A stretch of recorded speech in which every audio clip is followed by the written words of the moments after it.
ہیں۔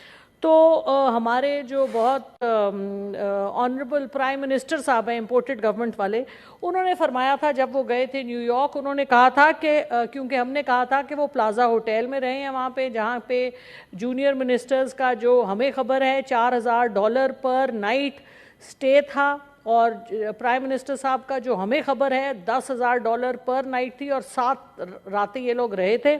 تو انہوں نے شہباز شریف صاحب نے کہا کہ نہیں، ہم اپنے خرچے پہ جاتے ہیں، کیونکہ وہ گئے تھے ایئر فورس کے جہاز پہ، اور وہ ایئر فورس کا جہاز ہمارے ٹیکس پیئر کے پیسے سے خریدا جاتا ہے، اور ہم ہی جیسے ٹیکس پیئر کے پیسے سے اس میں تیل ڈال کے وہ جاتا ہے۔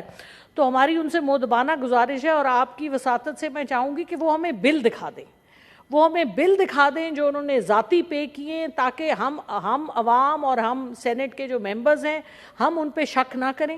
ہمیں وہ بل دکھائیں جو وہ کہتے ہیں کہ میں ہر ٹرپ کے پیسے خود دیتا ہوں اور میری پوری ٹیم خود دیتی ہے۔ تو پلیز ہمیں وہ بل دے دیں۔ اس کے لیے آپ کو جو بھی کوئی ڈاکیومنٹیشن، جو آپ کو پی ایم آفس جو خط لکھنا ہے وہ پلیز لکھوائیے، بیکاز اس سے عوام بہت اضطراب میں ہے کہ ملک میں سیلاب ہے، سیلاب کے لیے پیسے مانگے جا رہے ہیں، لیکن جس شاہانہ انداز سے 74 ممبرز کی کیبنٹ ہر روز باہر گئی ہوتی، یعنی ملک میں تو کوئی ہوتا ہی نہیں ہے۔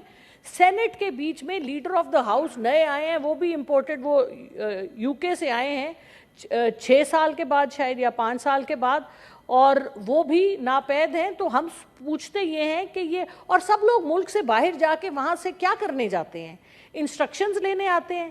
تو ملک کو ہم آفیشلی ڈکلیئر کر دیں کہ ہم انسٹرکشنز لیتے ہیں باہر سے اور ہم یہاں کام کرتے ہیں۔